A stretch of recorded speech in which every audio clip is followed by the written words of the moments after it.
Kasi, so atin naman pag-uusapan kung paano magparami ng pato. Kung paano ang diskarte ng pagpaparami ng pato ang mga Ilocano. Pag-usapan naman natin kung paano simulan o palaguin ang pato. Move, bitch, get out the way. Get out the way, bitch, get out the way. Move. At bago natin sisimulan yan, itignan nyo muna to.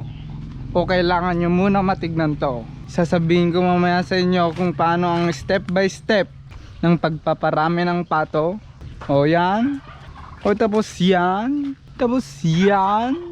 Yan lang naman ang highlights o sinasabi nilang intro ng video na to. Move, bitch, get out the way. At bago natin sisimulan yan, magsimula tayo sa puno at dulo ng video na ito. At magsisimula tayo sa nangingitlog. Atin naman talakayin ang sinasabi nilang legendary na barako. Ito ay si Boom Durimat Durimat. Ay, seryoso ako Seryoso ako, hindi ako nanloloko. Ituturo ko sa inyo kung paano magpaunlad ng pato o magparami. So to, sisimulan na natin. Gusto mo ba magsimula ng maliit na negosyo at kumita ng pera kahit wala kang ginagawa? Ito na ang sinasabi nilang pato. Kapag may bakurang ka na gaya sa amin, ganito yung hindi nagagamit at bakante. Bumili ka ng pato, 150 per kilo. Ganito, nagsimula kami ng pato ng ganito lang, mga 5 upa o isang barako. Isang kulungan lang yan. Tapos habang tumatagal, sarap tong kape. Habang tumatagal, gumaganda yung kita. Gumaganda yung kita. Tapos, naisip namin, aba, okay ata to Tapos ganon, nung gumanda nung kita, tignan mo nga, 150 per kilo, 1 kilo lang yon. Wala kang ginagawa. O diba kumikita na, yun yung pinakauna naming pato yun. Mga 5 years na yon. Kumikita na kami, gumawa na naman kami ng isang kulungan, pangalawang kulungan, pangatlong kulungan. Alam nyo ba kung ba't namin pinag-iwalay-iwalay to? Para ang barako matustusan niya yung mga upa na mangitlog. Kaya yan, isang barako dito, tapos isang barako. Bale, 4 na barako ang alaga namin. Alam nyo ba kung ba't marami yung kwan namin? Para mas marami silang itlog aming makukuha. Para masuplayan namin yung ano ba yung sinasabi ko, yung restaurant na kumukuha sa amin. 100 per kilo to. Wala kaming ginagawa kundi pinapakain lang. So yan, nangingitlog. Mamaya pipisa na yan. Ginawa ko tong video na to para yung mga tao dyan na walang ginagawa kasi quarantine nga. At sasabihin ko sa inyo ang diskarte ng Ilocano, kung paano nila ginagamit ang bakuran nila at kumikita pa ng pera. Apo. Real man! Kung ako sa inyo, magsisimula muna kayo sa 5 upa at isang barako. Pupunta naman tayo sa mga napisa. May konti din naman tayong manok, magandang tinola. Apo. Actually, nalagyan na namin tong mga to Yan sila. Punta tayo dito sa kulungan nila. Pag pumisa na yung manok, ay yung pato. Pag pumisa na yung pato, yung kakapisa, ilagay natin dito. Ganitong mga kulungan. Para yung mga daga na walang silbi sa mundo na kumakain ng pato walang laman kasi nalagay na namin doon. So ito naman yung sinasabi nilang pabo na masarap ulamin lalo na kapag lechon.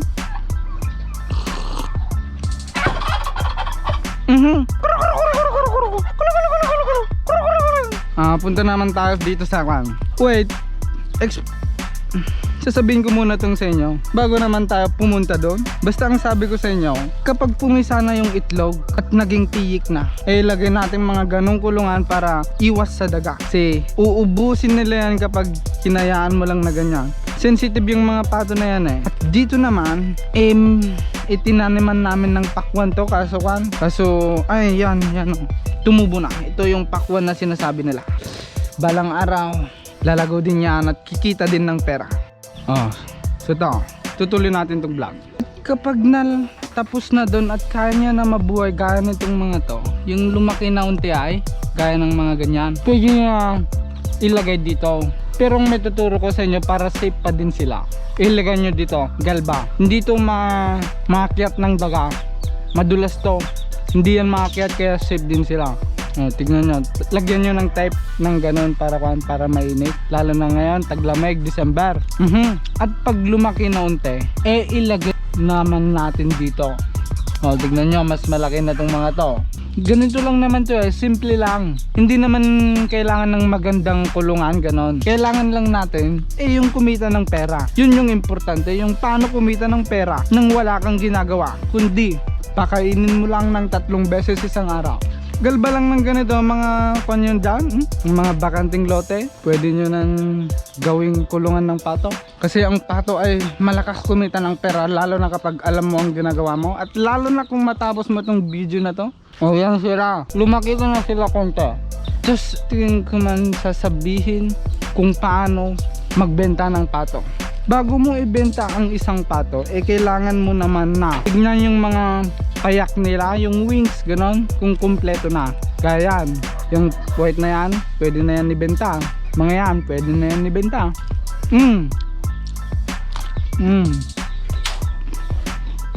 Tapos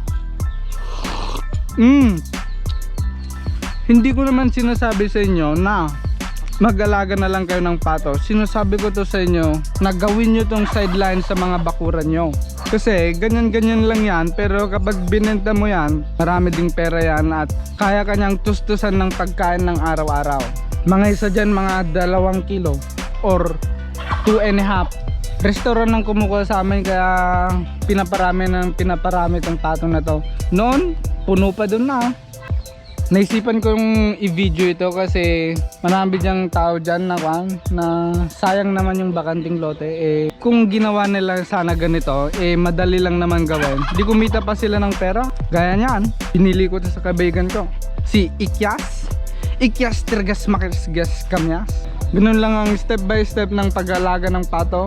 Kung gusto nyong mabuhay ng maayos at mapayapa, dumiskarte lang tayo sa buhay. Gaya niyan, hindi naman namin tinututok ang pag-alaga ng mga ganun-ganun sa amin. Sus! Sideline lang yon. Kumikita ng pera nang walang ginagawa, kundi nagpapakain ka lang ng 3 beses isang araw. Tapos habang wala kang ginagawa, gumagawa ka ng mga copy racer na gaya ng to at yon. Sus! Diskarte lang po tayo sa buhay. Real man! Ni paring AM nga kwa, ni paring Gian Marius Nabayo. Siya nga pala yung maraming pato na pinagbilhan ko noon at nagsimula. Siya din ay magaling magtarakin ng pato. Real man! Discarding Ilocano. Subscribe na po kayo at kung gusto nyo matuto ng diskarte ng Ilocano, mag-subscribe po kayo. Kung nagustuhan nyo tong video na to, pwede nyo naman i-like or i-download. Kasi hindi ko naman kayo pinipilit kung paano. Basta ginagawa ko tong video na to kasi gusto ko makatulong sa mga ibang tao na may bakanting lote na may puhunan naman, kasi mga 1,000 pwede na yung puhunan sa pag-alaga ng pato. So ito, tatapusin ko na, pipindutin ko na at mag-subscribe na kayo.